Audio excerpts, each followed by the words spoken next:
ജാലിയൻ വാലാബാഗ് എന്നത് കേവലം ഒരു ഭൂപ്രദേശത്തിന്റെ പേരോ ചരിത്രത്തിലെ ഒരു തീയതിയോ അല്ല, മറിച്ച് അത് ഇന്ത്യൻ ആത്മാവിൽ ഉണങ്ങാത്ത ഒരു മുറിവാണ്.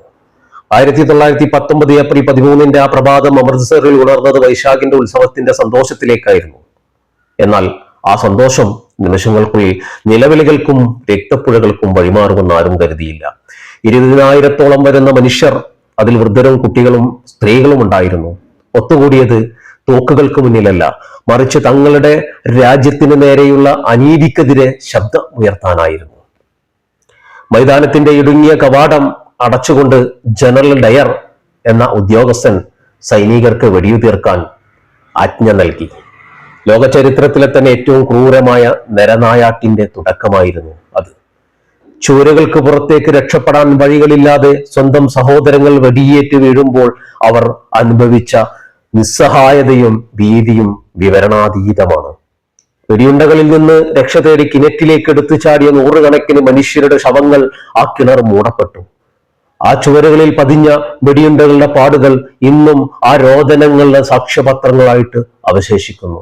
ചിതറിത്തെറിച്ച മാംസവും മണ്ണിൽ കലർന്ന ചോരയും കണ്ടു നിൽക്കുന്നവരുടെ മനസ്സിൽ അന്ന് തളം കെട്ടിയത് വെറും ദുഃഖമായിരുന്നില്ല, മറിച്ച് തീക്ഷ്ണമായ ഒരു പ്രതികാര ബുദ്ധിയുടെയും സ്വാതന്ത്ര്യദാഹവുമായിരുന്നു അത്.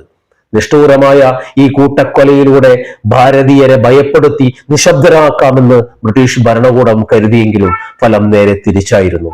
ഭയം വഴിമാറി അവിടെ രോഷം അണപൊട്ടിയൊഴുകി. സ്വന്തം രക്തവും ജീവനും ബലി നൽകിയ ആ രക്തസാക്ഷികളുടെ ത്യാഗം ഇന്ത്യൻ സ്വാതന്ത്ര്യ സമരത്തിന് മുമ്പൊരിക്കലുമില്ലാത്ത കരുത്ത് പകർന്നു. നൈറ്റ്ഹുഡ് പദവി ഉപേക്ഷിച്ചുകൊണ്ട് രവീന്ദ്രനാഥ ടാഗോർ നടത്തിയ പ്രതിഷേധവും ഈ ചോരമണക്കുന്ന മണ്ണിന്റെ ഓർമ്മകളിൽ നിന്നായിരുന്നു. തോൽപ്പിക്കാൻ കഴിയില്ലെന്ന ഉറച്ച വിശ്വാസത്തിലേക്ക് ഇന്ത്യക്കാരെ എത്തിച്ചത് ആ കണ്ണീരണിഞ്ഞ ദിനമായിരുന്നു.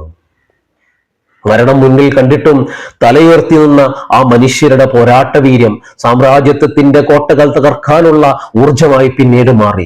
ജാലിയൻ വാലാബാഗിലെ ഓരോ മണൽത്തെരിയും ഇന്നും വിളിച്ചു പറയുന്നത് ആത്മത്യാഗത്തിന്റെ അചഞ്ചലമായ ദേശസ്നേഹത്തിന്റെയും വീരേതിഹാസങ്ങളാണ്. അത്തരത്തിലുള്ള വിപുലമായ ദേശസ്നേഹത്തിന്റെ പാന്താവിലൂടെ നടന്നുപോയ മനുഷ്യരെ പിന്നീട് എങ്ങനെ തോൽപ്പിക്കാൻ കഴിയും, എങ്ങനെ പരാജയപ്പെടുത്താൻ കഴിയും? ഒരിക്കലുമില്ല.